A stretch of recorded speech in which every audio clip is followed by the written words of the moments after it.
Salut à tous et bienvenue pour cette nouvelle vidéo. Aujourd'hui une vidéo un petit peu spéciale. J'ai décidé de faire un nouveau format. C'est un peu la même chose que les projets, sauf que là ce sera beaucoup plus court. En une vidéo, on va voir toute une création. J'ai décidé de faire un sac à main en chocolat assez simple avec 2 anses et quelques éléments en cuivre. J'espère que ça vous plaira. Donnez-moi vos avis et je suis preneur d'idées. Allez, c'est parti. Pour commencer, je vais m'occuper de la base du sac à main. Je coupe une feuille rhodoïde en rectangle. Le rhodoïde est pas mal pour faire ça parce qu'il est assez rigide. On peut aussi trouver des feuilles avec des effets de crocodile ou ce genre de choses.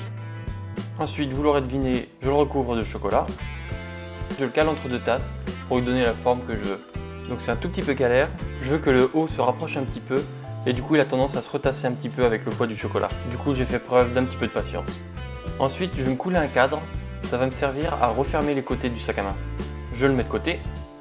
Et maintenant, je démoule la structure que je viens de faire, qui a eu le temps de refroidir. En cristallisant, le chocolat s'est un petit peu rapproché l'un de l'autre. Du coup, je lui refais une petite beauté avec mon couteau que j'ai chauffé.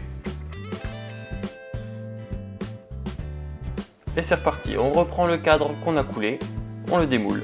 Et je viens y découper les embouts de mon sac à main. Une fois posé, je les colle au chocolat avec mon cornet. Donc on peut voir que ça fait quelque chose de lisse, c'est pas très joli, c'est pas très naturel.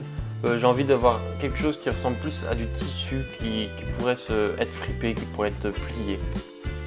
Donc pour ça j'utilise du papier cuisson, qui est quelque chose de beaucoup plus léger, beaucoup plus fin. Et du coup je vais le découper un petit peu trop grand pour pouvoir le plier dedans et donner cet effet naturel que j'ai envie d'avoir. Je le recouvre donc de chocolat. Pendant qu'il cristallise, j'en profite aussi pour faire une bande. Et pendant qu'elle cristallise, elle aussi, je finis les embouts de mon sac. Je dispose ma bande qui va me servir en fait de repli de couture, je ne sais pas vraiment comment on appelle ça, et je la démoule. Je fais la même chose de l'autre côté.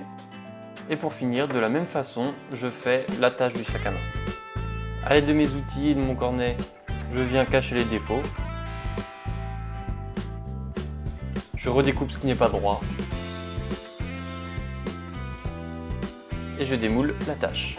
Je vais maintenant passer à l'étape du pistolet où je vais recouvrir ma pièce de chocolat pour ne plus qu'on voit les traces et les défauts.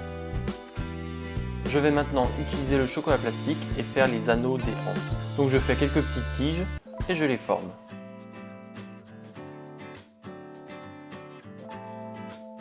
J'utilise une poudre alimentaire qui donne un effet cuivre. Vous avez plusieurs poudres qui existent. Vous avez effet argent, or, bronze, et j'en passe.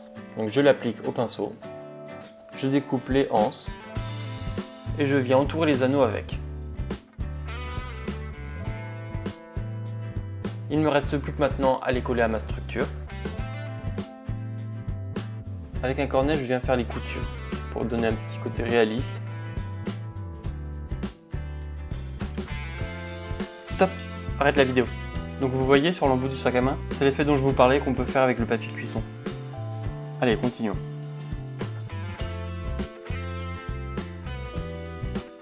L'utilisation du chocolat plastique pour les anses, ça lui donne un côté cuir et c'est plutôt cool. Ça nous donne à une pièce un côté réaliste en utilisant des textures différentes.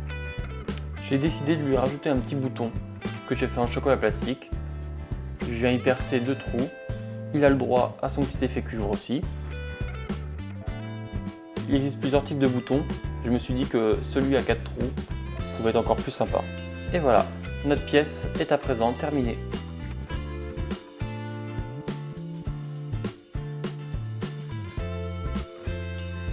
J'espère que cette vidéo vous a plu.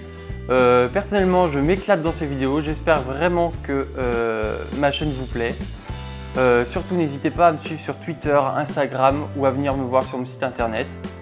Ça me ferait vraiment extrêmement plaisir. Je vous dis à la prochaine. Portez-vous bien. Salut!